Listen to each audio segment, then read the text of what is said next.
नमस्कार, news nation पर Okinawa presents champions की जंग देख रहे हैं आप। मैं हूं आपके साथ चिराग सुखीजा। मेरे साथ मौजूद है मोनू चहल और रोमिता तिवारी। और सूर्य कुमार यादव ने ठाना है कि मुंबई इंडियंस को प्लेऑफ्स में ले जाना है। एक लंबी छलांग मुंबई इंडियंस ने लगा ली है, टॉप 4 में एंट्री पा ली है। तीसरे नंबर पर अब मुंबई इंडियंस आ गई है।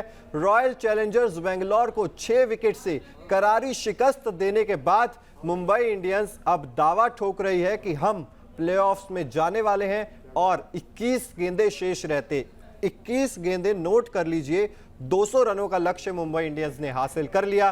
क्रेडिट गोज टू सूर्य कुमार यादव, ईशान किशन, निहाल वडेरा, एक मैच विनर। बिल्कुल। और देखिए, हम लोग जब इनिंग खत्म हुई थी रोमिता आरसीबी की, हम लोग तो कहते 20 रन शॉट है, ये तो 40 रन शॉट है। तो 50 रन शॉट है, 21 में 50 बन जाते हैं। जहां तक मुझे याद है, जब फाफ डु प्लेसिस आउट हुए थे, वो 14.1 ओवर्स हो चुके थे जब वो आउट हुए, तो 146 था स्कोर जी। उसके बाद जो लास्ट के 6 ओवर हैं, यानी कि 53 बॉल्स में आपने कितने बनाए हैं? सिर्फ 49। क्या ये जस्टिफाई करता है आपका जो मिडिल ऑर्डर है? आखिरी के 2 ओवर में 14 रन।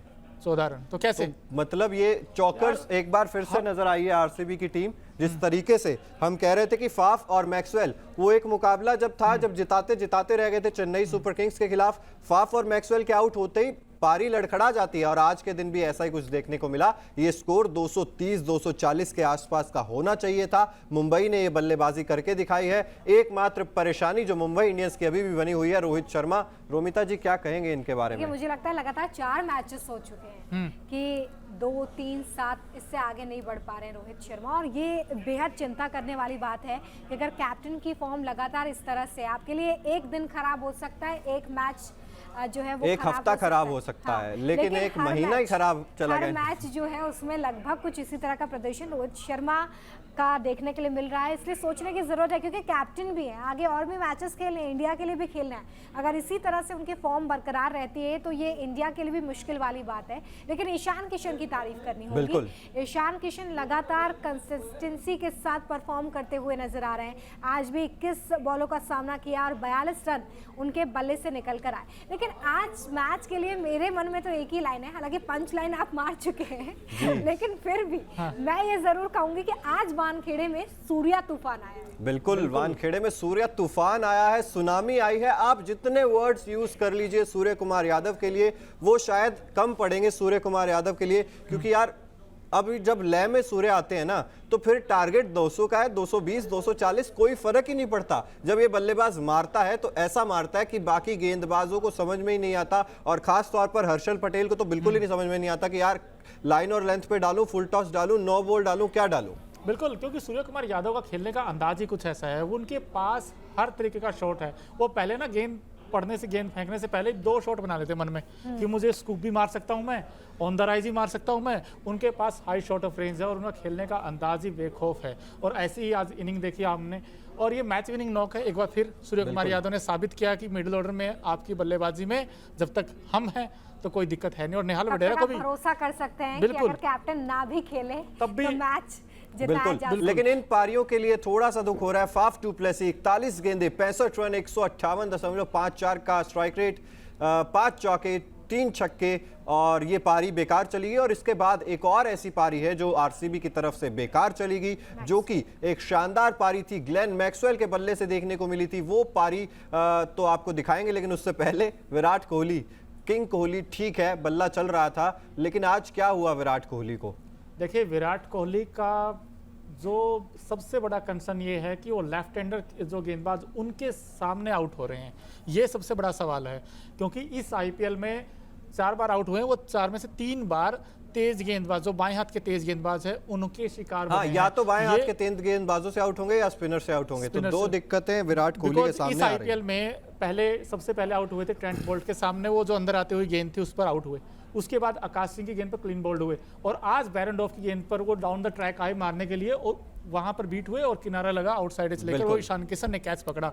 बट सवाल ये है कि अगर ये विराट कोहली लेफ्ट हैंडर के सामने अगर ऐसे स्ट्रगल करेंगे तो आपका वर्ल्ड टेस्ट चैंपियनशिप में फिर विराट के लिए तो स्टार्क आएंगे, जब मिचेल स्टार्क हैं वहां, तो वो एक हो सकता है इसके लिए सवाल है बड़ा कि बिल्कुल। विराट को ये सवाल तो है ही, लेकिन अब बात कर लेते हैं Okinawa effective player of the match. जैसे ओकिनावा का हर स्कूटर है कोस्ट इफेक्टिव, उसी तरीके से आज ये देखिए मुस्कुराता हुआ ये चेहरा मुंबई के सभी फैंस के चेहरे पर ये मुस्कान ले आया। 35 गेंदे 83 रन 237.14 का स्ट्राइक रेट, 7 चौके 6 गगनचुंबी छक्के, जिनको कैच करने के बारे में फील्डर सोचते नहीं है, वो सिर्फ देखते हैं। देखिए बिल्कुल चौंकाने वाली बात ये भी है कि सूर्य कुमार यादव जिस तरह से परफॉर्म कर रहे हैं और जो बाकी प्लेयर्स हैं वो भी इसमें योगदान अपना दे रहे हैं, इसके बाद मुंबई 3rd पोजीशन पर आ गई है। मतलब ये कुछ बिल्कुल। ड्रास्टिक हो गया। जैसे कि हम आईपीएल में पारियों को लेकर ये कहते रहते हैं कि हर एक बॉल के साथ रोमांच है, आईपीएल में आखिर तक क्या हो जाएगा ये किसी को भी नहीं पता होता। कुछ ऐसा ही रोमांच इस बार मुंबई की पारी में देखने के लिए मिला है। कहाँ लगातार मैचेस हार रहे थे, हम यहाँ खुद डिस्कशन कर रहे थे कि मुंबई के प्लेयर्स को हो क्या गया है, लेकिन अब जिस तरह का मैच मुंबई की तरफ से खेला जा रहा है वो काबिले तारीफ है कि आप ये समझते हैं कि प्लेऑफ के करीब आने के बाद आपको किस तरह की क्रिकेट खेलनी है। बिल्कुल, और ऑल क्रेडिट गोज टू देखिए यंग प्लेयर्स जो आए हैं, चाहे वो तिलक वर्मा हो, चाहे नेहाल वडेरा हो, और सूर्य कुमार यादव तो जब से लय में आया है मुंबई का काया पलट हो ही चुका है। और मुंबई का सीजन भी कुछ इसी तरीके का जाता है, शुरुआत में मैचेस हारते हैं, उसके बाद एकदम से इस तरीके से आते हैं कि और कोई है नहीं अब हमारे सामने। बिल्कुल। और चिराग और रमिता, हम लोग हर दिन ये बात करते हैं कि जिस दिन मुंबई के जो यंग टैलेंट है वो परफॉर्म करेगा, ये टीम हारने वाली नहीं है। और आज भी ऐसा ही देखा, नेहाल वडेरा ने आज रन बनाए हैं, ऊपर से ईशान किशन ने वो स्टार्ट दिया, वो अटैकिंग क्रिकेट खेला, तो 42 बनाए सिर्फ 20 बॉल्स में, उन्होंने फ्लाइंग स्टार्ट दे दिया था शुरू में। हालांकि रोहित का हम सब जानते हैं कि उनका फॉर्म चिंताजनक है ही, लेकिन उसके बाद नेहाल वडेरा ने भी, ये भी एक अच्छी फाइंड है मुंबई के लिए, क्योंकि इस बैट्समैन की भी 5 अच्छे खासे रन बनाने की क्षमता है और उन्होंने आज अपनी एबिलिटी दिखाई है कि वो मिडिल ऑर्डर में अच्छी खासी बैटिंग कर सकते हैं। तो मुंबई इंडियंस के लिए अब अच्छी खबर ये है लेकिन कि बेंगलुरु को क्या हो गया मोनू, लगातार ये चौथी हार है अपने होम ग्राउंड पर। बिल्कुल क्या हो गया बेंगलुरु को? देखो सेम सिचुएशन था दोनों के लिए, मस्ट विन सिचुएशन था। बेंगलोर अगर आज जीतता वो भी इस रैंक पे पहुंच जाता, आज मुंबई जीता तो ये नंबर 3 पे पहुंच गया। लेकिन अब टफ हो गया है आरसीबी के लिए आगे का सफर, क्योंकि सारे मैचेस जीतने पड़ेंगे और उसके बाद भी भरोसा नहीं कि आप 3 मैचेस बचे हैं अभी तीनों के आरसीबी के, तीनों तीनों जीतोगे जीतने पड़ेंगे, तब भी 16 अंकों तक पहुंचोगे। लेकिन इस बार तो 16 पे भी थोड़ी सी वो है ना, जद्दोजहद करनी पड़ेगी। आज पीयूष चावला को क्या हुआ, 1 विकेट ही रह गया, दूसरी विकेट नहीं आई। ये 2 का जो आंकड़ा था पीयूष चावला का वो टूट गया आज लग रहा है। बिल्कुल, हर मैच में उन्होंने विकेट निकाले आज, लेकिन कैसे निकालेंगे, क्योंकि सामने ग्लेन मैक्सवेल जिस फॉर्म में थे आज, आउटस्टैंडिंग बैटिंग की आज, मतलब कि बिल्कुल उन्होंने जो गियर शिफ्ट किए हैं ना आते ही, विद द स्पिन बहुत अच्छे शॉट मारे उन्होंने, क्योंकि ये मैदान ही ऐसा था, क्योंकि ठीक था, इसके ऊपर बाउंस अच्छा था, विकेट ट्रू बैटिंग के सरफेस विकेट था, इन्होंने बहुत अच्छी बैटिंग की। और साथ दिया किसने, फाफ डुप्लेसिस ने। फाफ डुप्लेसिस ने भी ये माना है कि ऑरेंज कैप पर मेरा ही कब्जा है, वो ऑरेंज कैप नहीं छोड़ रहे हैं, सबसे highest orange cap, purple cap, सारी कैप्स आरसीबी ले जाती है, लेकिन जब ट्रॉफी की बात आती है तब आरसीबी को पता नहीं क्या हो जाता है। फिलहाल कुमार कार्तिकेय की बात करें, 4 ओवर 35 रन, ये अच्छी गेंदबाजी है इस विकेट पर, जहां पर 200 रन बने हो आरसीबी की तरफ से। एक विकेट भी इन्होंने चटकाया। और मुंबई इंडियंस की देखिए बात करें तो इस सीजन 215 चेस कर लिए पंजाब के खिलाफ, 213 चेस कर लिए राजस्थान के खिलाफ, और अब 200 चेस कर लिए आरसीबी के खिलाफ। यानी कि जो चेज मशीन है आप मुंबई इंडियंस को कह सकते हैं अब। बिल्कुल, देखिए ये बात अच्छी भी है, अगर यहाँ पर चेस किए जा रहे हैं मैच, तो ये मुंबई के लिए एक प्लस पॉइंट भी साबित हो सकता है कि आप कम से कम चेस में अपनी पकड़ को मजबूत बनाए हुए। जैसे हम गुजरात के लिए बात करते हैं कि मैचेस को अच्छे तरीके से गुजरात चेस करती है, तो कुछ इसी तरह से अब मुंबई भी इस पर महारत हासिल करती हुई दिखाई दे रही है। और मुझे लगता है कि विनिंग फैक्टर भी बनता जा रहा है मुंबई के लिए ये, बिल्कुल, कि आप मैचेस को चेस करके और इतने बड़े टारगेट चेस कर रहे हैं आप, और उसमें सबसे बड़ी बॉल में शायद आज 200 चेज हुए हैं। बिल्कुल 21 गेंदें बची थी 99 बॉल्स में, आपने बिल्कुल ठीक कहा, 200 रन का टारगेट चेस किया है यहाँ पर मुंबई इंडियंस। बड़ी बात है, मतलब अगर आप 99 बॉल में 200 रनों का टारगेट चेस कर रहे हो तो ये बताता है कि आप आईपीएल के फॉर्मेट को खेलना जानते हो, आपको पता है कि अगर इतने छोटे फॉर्मेट का मैच है तो आपको किस तरह से क्रिकेट खेलना है, किस तरह से बैटिंग करना है, कहां पर शॉट्स आपको लगाने हैं। बिल्कुल, और सूर्य कुमार यादव जिस तरीके से मैं बात कर रहा हूं, पिछली 6 इनिंग्स में 4 अर्धशतक लगा चुके हैं सूर्य कुमार यादव, और यहीं से लिखी जा रही है मुंबई इंडियंस के सफलता की कहानी। Surya Kumar Yadav, sky is the limit, mister 360, आप कितना ही कुछ कह लीजिए इन्हें, अगर इसी तरीके से खेलते रहे तो छठा टाइटल ज्यादा दूर नहीं है मोनू। बिल्कुल, उम्मीद तो यही है, क्योंकि सूर्य कुमार यादव के पास सही फॉर्मूला है T20 खेलने का, क्योंकि इस बैट्समैन के पास सब कुछ है, क्योंकि फुटवर्क अगर आप देखोगे वो इतना कमाल का है, बैटिंग जब ये करते हैं ऐसा लगता ही नहीं कि यार 200 बनाने हैं, ऐसा लगता है कि ये तो 10 ओवर की बात है। और आज भी देखिए आप 16 ओवर भी मैच फिनिश कर दिया यार। इस बैट्समैन की जितनी तारीफ करें उतनी कम है, लेकिन जो साथ दिया नेहाल वडेरा, मैं बार बार कह रहा हूँ कि इस बैट्समैन के अंदर बहुत टैलेंट है यार। इसका अगर आप अच्छे से यूज़ करोगे, थोड़ा सा अगर आप ऊपर खिलाओगे तो ये रन बना कर देगा आपको। और अगर इस टीम के पास सबसे अच्छी बात यह कि आज जेसन बेरेंडोफ को मौका दिया और उन्होंने 3 विकेट निकाले आज, वो भी एक्स फैक्टर साबित हुए इस टीम के लिए। बिल्कुल तो अच्छा लगता है जब इस तरीके से परफॉर्म करती है। देखिए 1-2 प्लेयर्स के परफॉर्म करने से आप मैचेस जीत सकते हो रोमिता। टूर्नामेंट जीतने के लिए आपको हर खिलाड़ी को इंडिविजुअल परफॉर्म करना पड़ेगा, और आज मुंबई के लिए ऐसा ही कुछ हर खिलाड़ी ने किया। लेकिन रोहित शर्मा शायद ये बात समझ नहीं पा रहे हैं चिराग और मोनू, रोहित का उन्हें परफॉर्म करना हो, उन्हें परफॉर्म करना पड़ेगा क्योंकि इंडिया के लिए भी जरूरी सूर्य है। कुमार यादव के बारे में बात कर रहे हैं, उनके परफॉर्मेंस के बारे में बात कर रहे हैं, तो कहीं ना कहीं हमारे दिमाग में वो माइंडसेट है कि जब इंडिया के लिए खेलेंगे तो इतना ही अच्छा खेलेंगे, और अगर वो इतना अच्छा खेलेंगे मिडिल ऑर्डर में आके, तो इंडियन टीम का मिडिल ऑर्डर और ज्यादा मजबूत होगा, वहां पे फिर डरने की जरूरत नहीं होगी। लेकिन अगर आप रोहित शर्मा के फॉर्म को देखते हो तो आपको चिंता होती है, क्योंकि उन्हें पहले उतरना है, टीम की कप्तानी करनी है। उस रेस में रोहित शर्मा मुझे तो पिछड़ते नजर आ रहे हैं।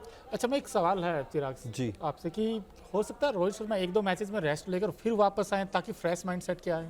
देखिए हाँ, रेस्ट ले सकते हैं ऐसी स्थिति में, लेकिन कप्तान है क्योंकि मुझे लग रहा है कि आप चिंता जो विषय है वो मुझे लग रहा है बल्लेबाजी है। आप फील्डिंग में तो रहिए, लेकिन बल्लेबाज के रूप में आप एक इम्पैक्ट कर सकते हैं अपने आप को, जिस तरह से हमने फाफ को भी देखा था कुछ मैचेस में, वो इम्पैक्ट होकर बाहर गए थे। हाँ, लेकिन हो सकता है रेस्ट लेने की ज़रूरत हो या आप सोच विचार करने की ज़रूरत हो, क्योंकि मुंबई की विकेट पे आपका होम ग्राउंड है और ये एक अच्छी विकेट थी बल्लेबाजी के लिए। और अगर अब भी रोहित शर्मा नहीं चल पा रहे, स्ट्रगल करते हुए नजर आ रहे थे, एक चौका जरूर लगा दिया था शुरुआत में ही, लेकिन उसके बाद वो जो हर गेंद थी ना, ऐसा लग रहा था कि हर गेंद रोहित शर्मा को आउट करती हुई जाएगी। ईशान किशन, जिन्हें आज ही शायद अनाउंस किया है रिप्लेसमेंट केएल राहुल का WTC फाइनल के लिए, और आज ही इन्होंने ऐसी पारी खेल दी जिससे थोड़ा सा डर जो है वो कम हो गया होगा टीम इंडिया का। ईशान किशन अगर वहां पर, हालांकि प्लेइंग 11 में जगह नहीं मिलेगी WTC फाइनल में, लेकिन आपके पास बैकअप ऑप्शंस भी अच्छे हैं। फिलहाल Okinawa colourful movement of the match पर नजर डाल लेते हैं, क्योंकि ओकिनावा का हर स्कूटर आपको भीड़ में भी कलरफुल दिखाता है। उसी तरीके से आज के ये कुछ कलरफुल मूवमेंट्स है। हसरंगा एक ही ओवर में 2 विकेट, ईशान किशन, रोहित शर्मा, कितना बड़ा वो मूवमेंट था वनिंदु हसरंगा के लिए भी। ईशान किशन की ये पारी और उसके अलावा आप देखेंगे हसरंगा का ये विकेट तो है ही, और इसके अलावा भी अगर आप देखेंगे तो ग्लेन मैक्सवेल, ये वो पारी, ये कुछ कलरफुल मोमेंट्स आज के मैच के ओकिनावा की तरफ से आप देख रहे हैं। और जैसे कि आप ओकिनावा का हर स्कूटर आपको भीड़ में कलरफुल दिखाता है, उसी तरीके से आज ये कुछ कलरफुल पारियां, कुछ कलरफुल विकेट्स आपको देखने को मिले। क्या कहेंगे रोमिता इनके बारे में?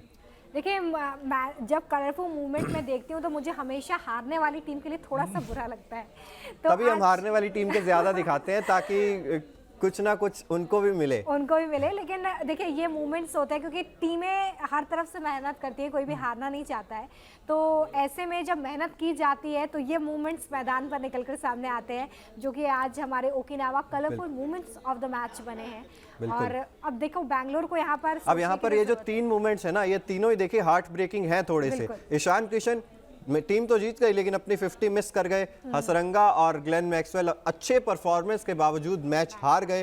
तो ये कुछ प्लेयर्स हैं जो कि जिंदा रखते हैं यार क्रिकेट को, अपनी टीम्स को, अपनी फ्रेंचाइजी को बहुत ज़्यादा योगदान देते हैं। हालांकि जीत नहीं पाई आज आरसीबी, और अब तो मुश्किल में भी आ गई है आरसीबी, तो सोच विचार विमर्श करने की ज़रूरत है। आज विजय कुमार विशाख को मौका दिया गया था, करण शर्मा की जगह वो आए थे। नो बॉल पे छक्का खाया, आखिरी ओवर की मैं बात कर रहा हूँ। हालांकि मैच तब तक दूर जा चुका था, लेकिन इनकंसिस्टेंसी साफ झलक रही। हर्षल पटेल नो बॉल डालकर गए, उसके बाद हमने देखा विजय कुमार विशाख नो बॉल डालकर गए। तो आप अपने ऊपर नियंत्रण ही जब तक नहीं रख पाएंगे तब तक आप मैचेस कैसे जीत पाएंगे? बिल्कुल, और आरसीबी अगर आज का मैच भी अगर आप देखोगे हारी है तो सिर्फ 2 बड़े रीजन है। एक तो जी आपकी वीक लिंक्स, आपकी बॉलिंग, मैंने कल भी ये बात कही थी कि आप जब तक पावर प्ले में विकेट नहीं लोगे तब तक आपकी टीम स्ट्रगल करेगी। और आज भी रोहित का विकेट जरूर मिला, लेकिन उसके बाद फिर ईशान किशन ने जो पारी खेली है वहाँ अगर आपको विकेट मिल जाता पावर प्ले में एक और, तो हो सकता है प्रेशर क्रिएट कर सकते थे। और नंबर 2 चीज़ आपकी जो मिडिल ऑर्डर है, मैं बार बार कह रहा हूँ कि ये this team is always depending on KGF। ये टीम सिर्फ KGF के ऊपर डिपेंडेंट है। अगर वो रन बनाएंगे तो ये टीम अच्छा करेगी, नहीं तो फिर वही समस्या आ जाती है। आज भी आपके दिनेश कार्तिक और केदार जाधव, 10 गेंदों पे 12 रन केदार जाधव के, और 15 गेंदों पे 30 रन समथिंग कुछ दिनेश कार्तिक के हैं। 18 पे 30। तो बनाने पड़ेंगे रन आपको अगर इस टूर्नामेंट में बने रहना। हालांकि अब तो टफ हो गया इस टीम के लिए आगे जाना, लेकिन ये दो बड़ी रीज़न हैं आरसीबी के आज हार के। और वहीं दूसरी तरफ मुंबई इंडियंस के लिए आप देखोगे तो पॉजिटिव आज तो एक रोहित को छोड़कर ईशान किशन ने बैटिंग करी आज जिस तरीके से, वो एक सबसे बड़ा प्लस पॉइंट है कि ओपनिंग में आते हैं और उसके बाद रन बनाते हैं। नंबर 2 नेहाल वडेरा, मेरा सबसे फेवरेट प्लेयर है ये, और सूर्य कुमार यादव का आपने पता ही जिस तरीके अच्छा, आपका नेहाल वडेरा फेवरेट हो गए अब? बिल्कुल, मेरे यंग आपकी टैलेंट है, टीम उन्होंने फेवरेट है impress किया दिल्ली कैपिटल्स या पंजाब किंग्स और नहीं, वो प्लेयर्स आप एज अ प्लेयर बिकॉज जब यंग प्लेयर कोई रन बनाता है तो अच्छा लगता है, हर किसी को अच्छा लगता है कि तो इंडिया पिछले का मैच player में है। महिपाल लोमरोर ने भी रन बनाए थे, आप कह रहे हैं सिर्फ केजीएफ ही बनाता है। बिल्कुल, लेकिन वो आज नहीं कर पाए वो जो पिछले मैच में किया था। और सबसे बड़ा जो हम कहते थे यार कि सबसे बड़ा मुंबई ड्रॉबैक की- जो है ना वो मुझे नहीं लगता कि बल्लेबाजी में है अभी भी। यार 200 रन एक मानसिक प्रेशर तो क्रिएट कर ही देता है ना सामने वाली टीम पे, ऐसा भी नहीं है। लेकिन आप इस तरीके की गेंदबाजी करेंगे, आप 21 गेंद पहले मैच हार जाएंगे, ये तो साफ तौर पर दिखाता है कि आपके गेंदबाजों ने ठान रखी है कि भाई हमें अच्छी गेंदबाजी नहीं करनी है। इतनी भी बुरी विकेट नहीं थी ये गेंदबाजी के लिए जितनी आपने बुरी गेंदबाजी यहाँ पर कर दी। हर्षल पटेल को देख लीजिए, चाहे मोहम्मद सिराज को देख लीजिए आप, ये सभी गेंदबाज जो हैं ये विकेट्स लेते हैं लेकिन रन्स इतने ज्यादा लीक करते हैं, इनका नियंत्रण लाइन और लेंथ पर इतना ज्यादा कमजोर है कि यहां से ये मैच पलट देते हैं अपने खिलाफ। और खासकर मोहम्मद सिराज का भी, वो अगर 1-2 चौके लगे हैं उसके बाद फिर फील्ड टॉस पर आ जाते हैं, लाइन लेंथ बिगड़ जाती है उनकी, वो मुझे समझ नहीं आता। क्योंकि जब स्टार्टिंग में उनको थोड़ी सी अगर मदद मिलती है विकेट पर तो गेंद चढ़कर करते हैं, अच्छी गेंद करते हैं, अच्छी सीम पर करते हैं। लेकिन आज मुझे उनकी लाइन लाइट ऑफ कलर दिखाई दी है टू बी ऑनेस्ट, क्योंकि उन्होंने वैसी गेंद नहीं की जिस वो टप्पे पे गेंद पकड़ के करते हर्षल हैं। पटेल और हर्षल पटेल की 3.3 आप बात ओवर कर रहे हो। 41 रन, ये देखिए। कोई विकेट नहीं लिया। Vijay Kumar वैश्याक 3 over 37 run, 2 wicket हालांकि लिए हैं लेकिन वो 2 विकेट भी चलिए ले लिए। Wanindu Hasaranga 4 over 53 run, 2 wicket इन्होंने लिए हैं। जॉश हेजलवुड 3 ओवर 32 रन, कोई विकेट नहीं है। मोहम्मद सिराज 3 ओवर 31 रन, कोई विकेट नहीं है। तो ये हाल है आरसीबी की गेंदबाजी का। अगर इसी तरीके से गेंदबाजी करते रहे तो आप 3 में से 3 तो छोड़िए, शायद एक मुकाबला भी ना जीत पाए। तो ये एक सबक होना चाहिए, ये एक वेकअप कॉल और लास्ट वेकअप कॉल ही आप इसे कह सकते हैं। फिलहाल यही खबर थी कि मुंबई इंडियंस ने रॉयल चैलेंजर्स बेंगलोर को 6 विकेट से हराकर तीसरे नंबर पर अब पॉइंट्स टेबल में जगह बना ली है। कुछ देर बात करते हैं कल जो मुकाबला है बुधवार को यानी कि 10 मई को, Chennai super Kings versus Delhi Capitals. और चेन्नई वालों से सबसे पहले पूछेंगे, चेन्नई का होम ग्राउंड है, चेपॉक स्टेडियम, धोनी का गढ़ है, क्या जीत महेंद्र सिंह धोनी की होगी? क्या रीजन है? दिल्ली से क्यों नहीं डर लग रहा? पिछले 5 में से 4 मुकाबले जीत कर आ रही है। जब सीएसके सामने हो ना तो दिल्ली से डर नहीं लगता है। अच्छा। और जब धोनी सामने हो तो मुझे नहीं लगता कि डरने की कोई जरूरत है। मोनू आप तो Delhi Capitals, Delhi Capitals, interesting choice. Without any doubt, because एक तो विनिंग मोमेंटम उनके साथ है। नंबर 2 चीज ये है कि मिचेल मार्श ने रन बनाए हैं, लेकिन आप याद फिलिप रखिए, सॉल्ट ने रन बनाए मैं हैं। तो इसी फॉर्मेट पे भविष्यवाणी कर देती हूँ, प्रेडिक्शन कर देती हूँ कि भाई बदला लिया जाएगा या पैटर्न टूटेगा। अब नहीं, ये तो पहला ही momentum- मुकाबला इस सीजन। ये मोमेंटम टूटेगा, ये मोमेंटम ठीक जो है है, ना दिल्ली का। लेकिन कल जो मुकाबला है वो इस सीजन चेन्नई और दिल्ली के बीच पहला ही मुकाबला है। लेकिन 20 मई को ये दोनों टीमें फिर से भिड़ेंगी दिल्ली के फिरोज शाह कोटला स्टेडियम में। तो वहां पर देखना होगा कि बदला कौन लेगा या कौन नहीं लेगा। इंटरेस्टिंग होगा। लेकिन न्यूज़ नेशन पर हम आपके साथ कल एक बार फिर से जुड़ेंगे। बाकी देश और दुनिया की तमाम खबरें न्यूज़ नेशन पर लगातार जारी हैं और ओकिनावा प्रेजेंट्स चैंपियंस की जंग भी न्यूज़ नेशन पर पूरे आईपीएल सीजन आपको देखने को मिलेगा। इसलिए अगर अभी तक आपने चैनल को सब्सक्राइब नहीं किया है तो जल्द से जल्द चैनल को सब्सक्राइब भी कर दीजिए। बहुत बहुत शुक्रिया।